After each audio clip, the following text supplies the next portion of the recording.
Hi, this is Ramya Ravindran and welcome back to my channel Infinity for UPSC. So today we are going to cover the fourth chapter, and that is what books and burials tell us.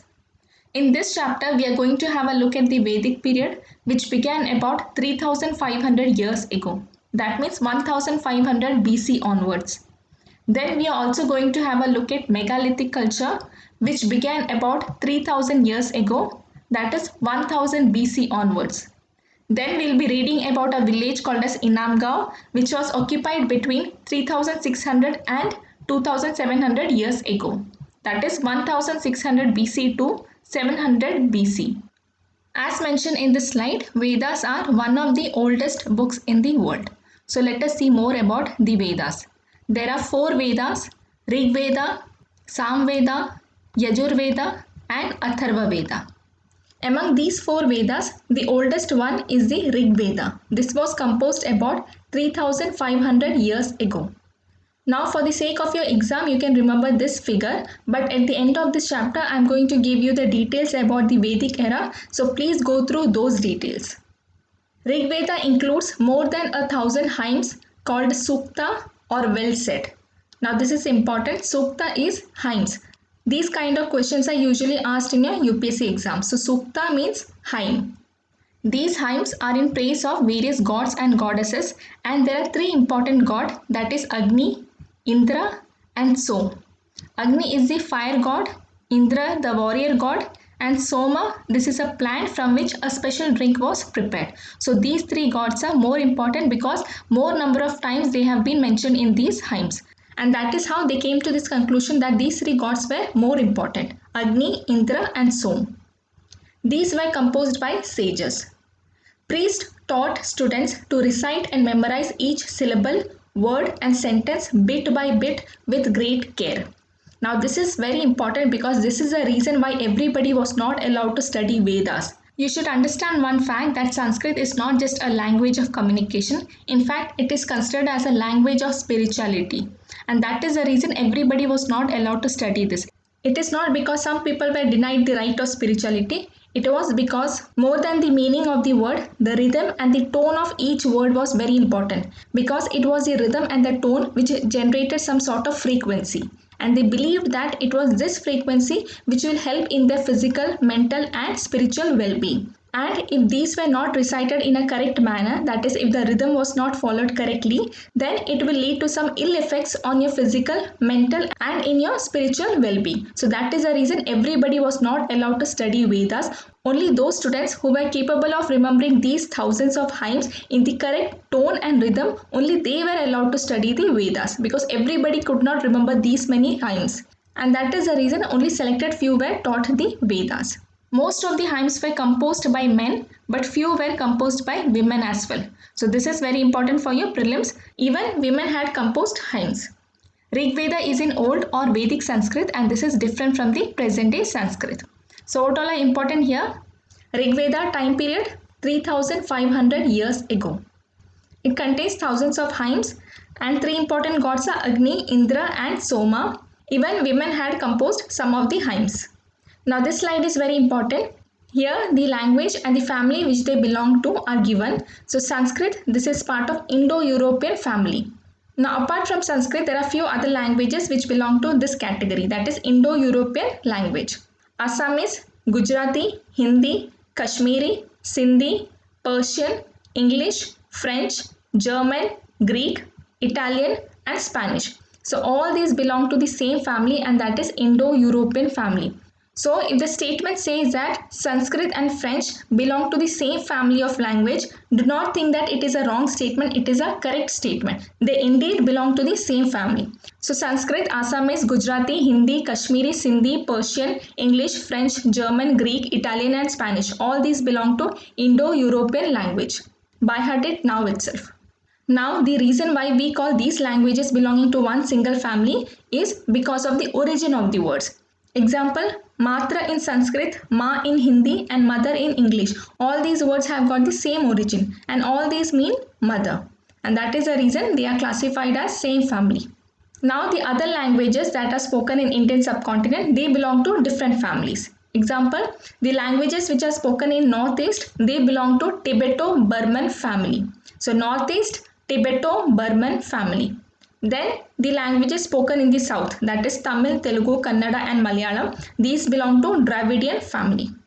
Then the other languages which are spoken in Jharkhand and some parts of central India, they belong to Austro-Asiatic family. Austro is Australia, so Austro-Asiatic family. So in India, we speak languages belonging to different families. One is Indo-European family, other one Tibeto-Burman family, third Dravidian family, and fourth Austro-Asiatic family. So this is very important. By heart it now itself. Rig Veda was recited and heard rather than read. I told you the reason. The reason is they cannot write down how each of the word is supposed to be pronounced, and it was the pronunciation that was more important than the meaning, and that is the reason it was recited and heard rather than read. And several centuries later, when the teachers realized that the quality of the students have deteriorated and they are not able to remember thousands of hymns, and that is the time when the teachers thought of composing the text.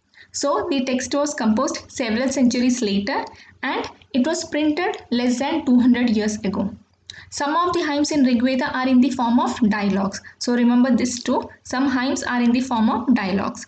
Now this is the image of a page from the original manuscript of Rig Veda. This was written on birch bark. We have already seen that birch is found in Himalayas and this was found in Kashmir. That is, this manuscript was found in Kashmir.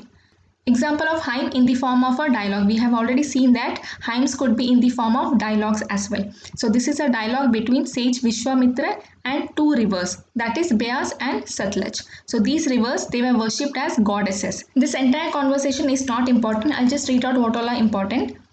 So these two rivers, that is Beas and Satluj, they were very important and they were worshipped. Now these are compared with swift horses, shining cows, chariots and the power of Indra. So the Vedic people, they used to value horses and cows, and that is the reason they have compared these rivers with horses and cows. And they were aware of chariots. Chariot, this is a chariot. So they were aware of chariots, and again Lord Indra is mentioned in this hymn. By looking at the hymn, the historians point out that this hymn must be composed in an area where these rivers flow, and that is the reason they were aware of these two rivers, that is Beas and Satluj, and they valued these two, that is horses and cows. They were aware of chariots and carts. Now apart from Beas and Satluj, Indus and its other tributaries and river Saraswati, all these were very important because these have been named repetitively in the hymns. But Ganga and Yamuna, these are named only once. That means Ganga and Yamuna were not very important during those days. Instead, Indus and Saraswati were very important. Now since we have encountered four rivers, that is Beas, Satluj, Ganga and Yamuna, we will go through some basic details about these rivers. Now I have taken these details from a Geography NCERT book itself. So let's see what is mentioned here. Beas originates near Rohtang Pass. So Beas, Rohtang Pass, important. It flows through Kulu Valley. It forms gorges in Dholada range. It enters Punjab plains where it meets Satluj near Harike. And this statement means that Beas flows through Punjab. So once again, Beas, Rohtang Pass, Kulu Valley, Dholada range, it flows through Punjab and it meets Satluj near Harike. Now Satluj, it originates near Mansarovar in Tibet. That is, it doesn't originate in India, it originates in Tibet. Very important. It passes through Shipkila and enters Punjab plains and it feeds the Bhakra Nangal project. So Satluj, Mansarovar, Shipkila, Punjab and Bhakra Nangal project. Once again, Satluj, Mansarovar, Shipkila, Punjab, Bhakra Nangal project. Next is Ganga. We have already learned few details about Ganga.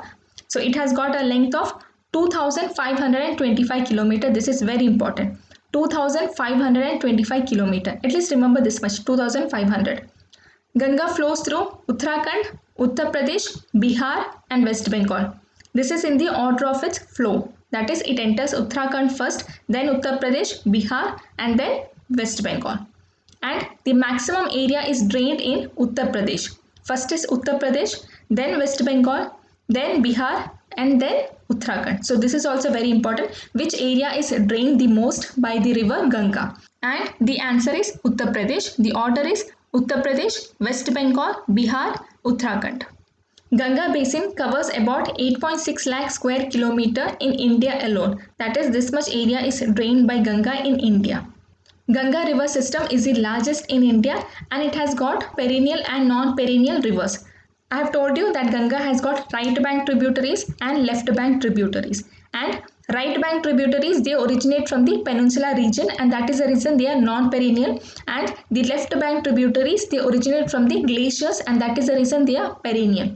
So Ganga has got tributaries which are perennial as well as non-perennial. So what are important? The length 2500 km and the flowing order is Uttarakhand, Uttar Pradesh, Bihar and West Bengal.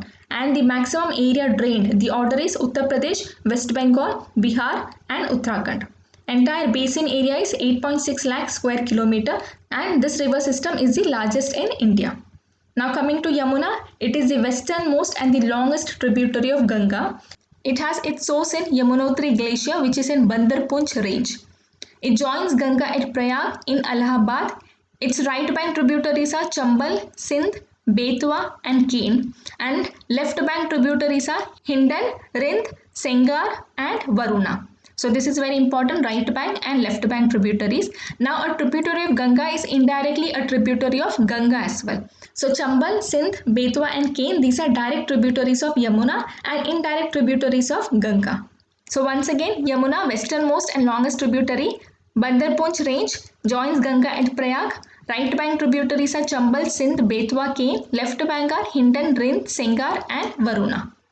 Next, cattle, horses and chariots. We have already seen that Rigveda has got hymns and those hymns are basically prayers.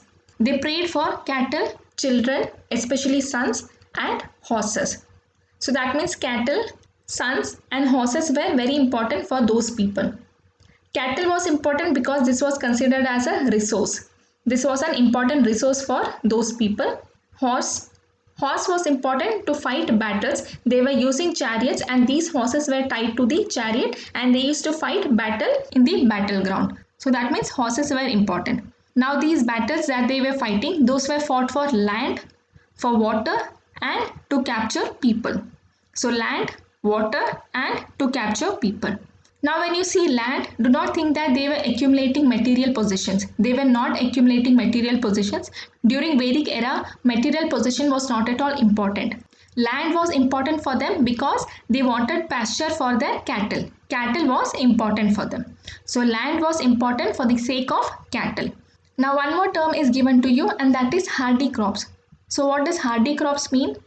Hardy crops mean crops that are capable of growing in adverse conditions. That is, with minimal water and fertilizer, these crops would grow. So those are hardy crops and barley is a hardy crop. This is very important for your MCQ. Barley is a hardy crop. So once again, they prayed for cattle, sons and horses. They fought battles for land, water and people, and hardy crops and pastures were grown in such lands because they wanted to take care of their cattle.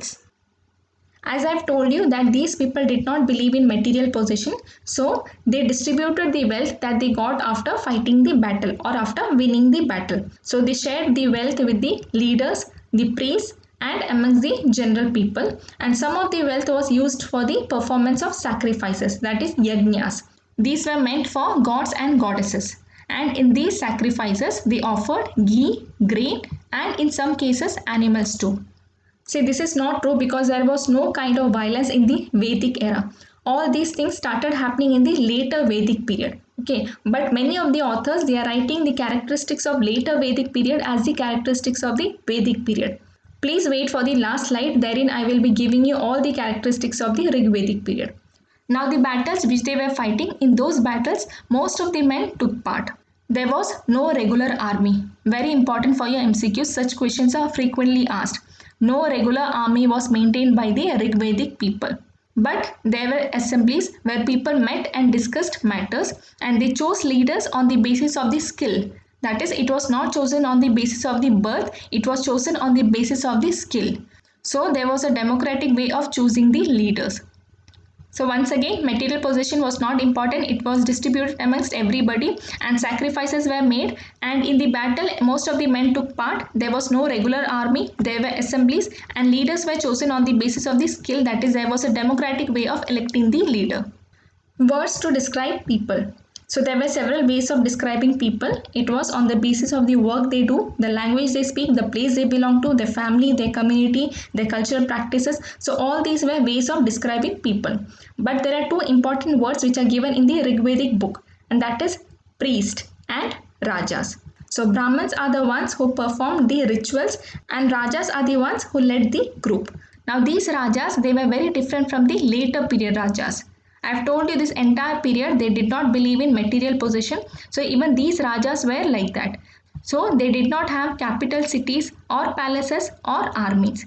See, they did not have regular army, but whenever a battle was to be fought, they formed their army. So no capital city, no palaces, no armies, and they did not even collect taxes. So this is very important fact. Vedic era rajas were very different from the later period rajas. Generally, sons did not automatically succeed fathers as rajas. We have already seen this. Privileges were not given on the basis of birth, it was given on the basis of skill. Now, some more words are given here, jana or wish. So, these two were used for people or community as a whole, jana or wish. So, these are not for one specific person, instead, these are for the entire community. And the word Vaishya, this comes from wish. So few examples are given here, that is Puru, Bharat and Yadu. So these three are important. These were mentioned in the Rigvedic text, Puru, Bharat and Yadu. Two more terms are given here. One is Aryans, and these were those people who composed the hymns. And the opponent group was called as Dasas or Dasayus. So Dasas were those people who did not compose hymns, who did not perform sacrifices and probably spoke different languages. So initially this term Dasa, this was not a degrading term, but later as the time went by, this became a degrading term and this meant slave. Slaves existed during the later Vedic period. It did not exist during the Vedic period. So slaves were women and men who were captured in the war and they were treated as the property of the owners and they could make them do whatever they wanted to. Then this text, that is Rigveda, was composed in northwest of the subcontinent. We have already seen that it was composed in the region where Beas and Satluj flowed. So that is the northwest of the subcontinent. And we have seen in one of the slides that the earliest manuscript was found in the Kashmir region. So once again, Jana or wish meant people or community. Puru, Bharat and Yadu are mentioned in Rigveda. Aryas versus Dasas, these were two opposing groups composed in northwest of the subcontinent. Silent Sentinels, the story of Megalith. What is the meaning of sentinel? A person who guards a particular region is called as a sentinel. Now silent sentinel means it is a non-living being. They are talking about megaliths. And megaliths are nothing but large stones. We have already seen about microliths, where microlith meant small stones. Now here megalith mean big stones. So these megaliths are acting as sentinels. That is, they are guarding something. So what are they guarding? They are guarding the burial sites. Then this practice of erecting megalith, this began about 3000 years ago. So 3500 years ago, Rigvedic period started. Erecting megaliths, this started 3000 years ago. And this was prevalent across the continent, that is every area, Deccan, South India, Northeast and Kashmir. So almost every part of Indian subcontinent. Now this type of megalith, this is called as cist. That is, a burial site is there and around that site a large number of boulders are arranged and there are many layers. So this kind of megalith is known as cist. Now this cist which is shown here, it has got a porthole. This porthole, this is used as an entrance. That is, if they want to bury another person from the same family after some time, they will use this porthole to let that body into this place. So that is the purpose of portholes. While some can be seen on the surface, most are underground. Sometimes we find a circle of stone boulders and sometimes just a single large stone would be kept on the ground. So that means different kind of burial techniques existed. Some would be guarded extensively and on top of some other sites there would be just one single stone. And the purpose of these megaliths were to identify the site. That is, if they want to come to this place once again, they will identify this by the stone boulders. So that was the purpose of megaliths. All the burials have some common features, that is, the dead were buried with distinctive pots called black and red ware. This is very important. Black and red ware were found during this era, that is 3000 years ago. Tools and weapons of iron were found. That means iron was known during this era. In the Harappan era, we had seen copper, bronze, tin, gold and silver, but we did not see iron there. We have seen iron in this period. Sometimes skeleton of horses, horse equipment and ornaments of stone and gold were also found. Now, since we have discussed the megaliths, we will see the megalithic sites which we had seen in the first chapter. So, two sites were given. One is Brahmagiri, which is in Karnataka. Second is Adi Channallur, which is in Tamil Nadu. You can revise this slide once again. So, these kind of iron equipments were found in the burial site. This one is horse equipment. These are axes and this is a dagger. Finding out about social differences.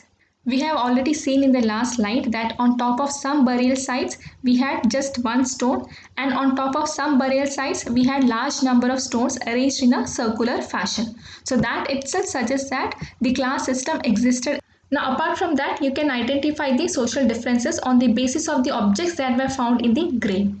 So one such grave is mentioned here, and that is in Brahmagiri. Where is Brahmagiri? It is in Karnataka. We had already seen that in the map. Brahmagiri is in Karnataka.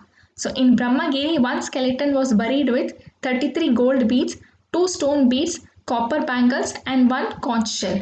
So these items are not important. What is important is this one particular skeleton was buried with lot of items. So this suggests that this person was extremely wealthy. Now we have reached this conclusion on the basis of the assumption that the objects found with the skeleton belong to the dead person. Only then we can say that this person was probably very wealthy. While other skeletons just had few pots. What kind of pot existed during this period? Black and red ware. So black and red ware existed during this period. In the Harappan period, did we see the class system? Yes, class system existed even in the Harappan period, because we had seen two different types of residential areas. One was citadel for the higher section and another one was lower town for the general people. So class system existed even during the Harappan period. Where some burial spots meant for certain families.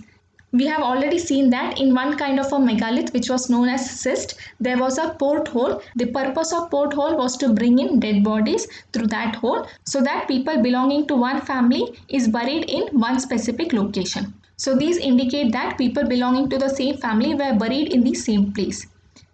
This we have already seen. The purpose of stone circles or boulders is to identify the burial site. That is, it served as signpost. A special burial at Inamgaon.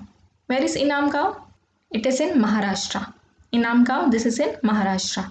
It is a site on the river Gode, which is a tributary of Bhima. So Gode, this is a tributary of Bhima. It was occupied between 3600 to 2700 years ago. In this site, that is in Inamgaon, adults were generally buried in the ground, laid out straight with head towards the north. And vessels containing food and water were also placed with the dead. So this is the general burying pattern. But sometimes burials were within the houses. Now this is a special case that we are going to study. That is, a man was found in a large clay jar. He was buried inside a clay jar, and this clay jar was found in a courtyard of a house, and this house was one of the largest house, and his body was placed in a crossed leg position. And that is the reason this burial has become very important. That is, he was placed inside the jar in one of the largest houses and he was in a sitting position, in a cross leg position. Now this also suggests that class system existed during this period because there were 5 rooms and this house also had a granary. Next, what skeletal studies tell us? So how is it that the archaeologists could identify the age and gender of the buried ones? Now if the skeleton is small, they could easily identify that it belongs to a child. If the skeleton is found with jewelry, they could say that this belonged to a woman. But this was not a foolproof way because during those days even men wore ornaments. But if you look at the bone structure, that is, if the pelvic area is broad, you can say that this belongs to a woman. Women are gifted with broad pelvic area so that they can deliver the child easily. That is the purpose of broad pelvic area. Now since they are mentioning about bones, they have also mentioned about Charaka. He was a famous physician who lived about 2000 years ago. So Charaka wrote Charaka Samhita, which is a book on medicine. And as per this book, human body has 360 bones. Now, many authors consider this as wrong and they cite that Charaka was wrong. But in fact, Charaka was correct because during this time they were studying Ayurvedic system of medicine and not the modern system of medicine. And in the Ayurvedic system, the entire human body was divided into dhatus. There were 7 dhatus, that is Sapta dhatus. Rasa, Rakta, Mamsa, Medha, Asti, Majja, Shukra. These are the 7 dhatus, and within this dhatu called Asti, bone as well as teeth both are included. So that is the reason he has counted teeth, joints, cartilage and bones together, and he gave this figure, that is 360. So what is important here? Charaka, he lived about 2000 years ago. He wrote Charaka Samhita, and this book is on medicine. So Charaka Samhita, this is on medicine. Remember this, very important. Next, occupations at Inamgaon. Now what did they cultivate? Everything: wheat, barley, rice, pulses, millets, peas and sesame. Now when you have a large variety of grains, you do not have to remember it because almost everything comes under these category. Bones of animals have been found with cut marks, and this suggests that these animals have been used as food.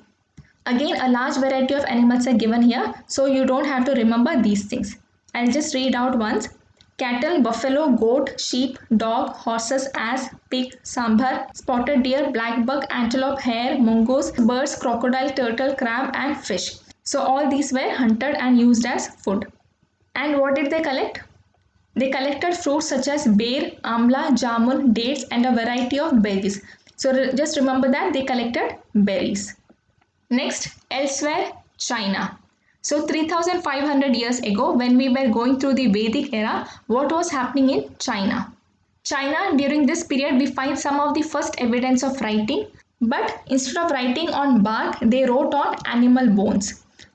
An image is also shown here. This is writing on an animal bone. And these bones were called as oracle bones. They used to write some questions on these bones, and these were put into the fire. And depending on the way they cracked, the fortune tellers would predict the future. So that is the reason these are called as oracle bones. These kings lived in palaces in cities. They amassed vast quantities of wealth and they did not know the use of iron. So entirely different from what we have already learned. Map of China. So this is China in the world map. And what are the adjacent countries? India, Pakistan. Pakistan in the sense, Pakistan occupied Kashmir region. So that region has got boundary with China. Afghanistan, a small portion of Afghanistan touches China. So Afghanistan also shares boundary with China.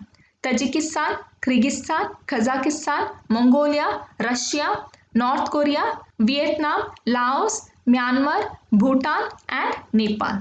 So all these countries share boundary with China. Once again, India, Pakistan occupied Kashmir, Afghanistan, Tajikistan, Kyrgyzstan, Kazakhstan, Mongolia, Russia, North Korea, Vietnam, Laos, Myanmar, Bhutan and Nepal. We'll revise this Egypt once again. You have got Mediterranean Sea in the north, Red Sea in the east. Then adjacent countries are Israel, Palestine, Sudan and Libya. France, you have got UK, English Channel, France and Mediterranean Sea from north to south. Then Belgium, Luxembourg, Germany, Switzerland, Italy, Spain. Turkey, you have got Black Sea in the north, Mediterranean Sea in the south. Adjacent countries are Georgia, Armenia, Iran, Iraq, Syria and Bulgaria. Now some important dates are given here. Composition of Vedas 3500 years ago. Beginning of building of megaliths, we know that 3000 years ago. Settlement at Inamgaon between 3600 to 2700 years ago. Charaka 2000 years ago. Now this is what I was talking about. These are the actual characteristics of Vedic period. As per the Vedic experts and language experts, they believe that Rig Veda was composed hundreds of centuries ago. That is, it could be 100 centuries, 200 centuries, 300 centuries or 400 centuries. We do not know. But even if we consider 100 centuries, that is, it existed at least 10,000 years ago. So Rig Veda was composed at least 10,000 years ago. This is the actual figure. Varnas were based on knowledge and capability, and it was self-proclaimed. That is, if a person feels that he is more inclined towards a spiritual path and he has a great desire of knowing God and other godly things, then he would claim himself to be Brahman. So Brahman means one who knows Brahma. That is one who understands God, one who understands the cosmos in general. He is called as Brahman, that is a evolved soul. So Brahman, this was not a category which was given on the basis of birth. It was given on the basis of the inclination of your soul. That is, what do you want to achieve in this lifetime. So that is how this Varna was attributed to a person. Same family had members belonging to different Varnas. A particular family might have 4 sons, and first son might be a Brahman, second would be a Kshatriya, third would be a Vaishya. So that means based on your skill and your inclination, you can belong to any Varna. Women, sages, and Brahmins were respected the most. Women were compared to sages and Brahmins. That was their position. And the general public believed that blessings from these 3 categories would lead to their overall well being. So, that was the importance given to these 3 categories. Why everyone wasn't allowed to learn Vedas? I have already discussed this. That is, the correct pronunciation of words was very necessary, and that is the reason not everybody was allowed to learn Vedas. Only those students who were capable of remembering lot of hymns together, only those students were allowed to learn Vedas. Violence of all form was prohibited. All form in the sense that is, you can't even think about violence. Violence can't be conducted even in your mind. That is the meaning of all form. So that means human or animal sacrifice can't be conducted during the Rigvedic era. And the rule that everybody followed during this era was never hurt any living being. And that is because people living during this era, they believed in karma and they believed in clearing of karmic debts. And that is the reason they did not pay much attention to material possession. Instead, they paid more attention to doing good deeds. And moksha was the ultimate goal for most of the people. So these were the characteristics of Vedic period. And the inhuman behaviors that we see, like human sacrifice, animal sacrifice, pouring metal into ears if you happen to listen to Vedas, all these were practiced during the later Vedic period. So everything got corrupted by the end of Vedic period. It is similar to what we had seen in the Harappan civilization. That is, initially everything was in a disciplined manner, but by the end of the Harappan civilization, everything got changed. So that situation is seen in the Vedic era also. That is, during the later Vedic period, corrupt practices started happening and there were corrupt people and corrupt Brahmins. So that is the reason everything got corrupted. Favorite questions of UPSC prelims. See, in every chapter and in every slide, I have been highlighting few facts. That is because all these things are important. So just go through all these things. Which all metals were known during a particular period? Which all grains were grown? Which animals were known? Building, site, river, flora, fauna, and their respective location. Important features of a particular artifact or a building. Important aspects of a particular period. Books and authors and the time period. Events and time period and chronological order. That is the reason I highlight on the time period. So all these things are favorite questions of UPSC, and that is the reason I am highlighting all these aspects in every chapter. Now let us revise the entire chapter once again. So Rig Veda, oldest Veda, composed about 3500 years ago. Sukta means hymn in praise of gods and goddesses. 3 gods were important: Agni, Indra and Soma. Some of the hymns were composed by women as well. Sanskrit belongs to Indo-European family, and other languages belonging to this family are Assamese, Gujarati, Hindi, Kashmiri, Sindhi, Persian, English, French, German, Greek, Italian and Spanish. Then the other families are Tibeto-Burman family. Languages are those languages spoken in Northeast. South Indian languages belong to Dravidian family. Jharkhand and Central India, Austro-Asiatic family. Some hymns are in the form of dialogues. Manuscript was written on birch bark. This birch bark is found in Himalayas, and this manuscript was found in Kashmir. There is a dialogue between Vishwamitra and Beas and Satluj. So these 2 rivers were worshipped as goddesses. Horse, chariots, cows, Indra, all these were important and these were known to those people. Indus and Saraswati was more important than Ganga and Yamuna because Ganga and Yamuna are named only once. Beas, Rohtang Pass, Kulu Valley, Dholada Range, Punjab Plains meet Satluj near Harike. Satluj, Mansarovar, Shipkila, Punjab Plain, Bhakra Nangal project. Ganga, length 2500, flowing order Uttarakhand, Uttar Pradesh, Bihar and West Bengal. And the order of extent of drainage Uttar Pradesh, West Bengal, Bihar and Uttarakhand. Basin 8.6 lakh square kilometer, largest in India. Yamuna, westernmost and longest tributary. Source Bandarpunch range, meets Ganga at Prayag. Left bank tributaries are Hindon, Rind, Sengar, Varuna. Right bank are Chambal, Sindh, Betwa and Keen. Then these people prayed for cattle, children, especially sons and horses. They fought battles for cattle, water and people. Barley, this is a hardy crop and barley was known to these people.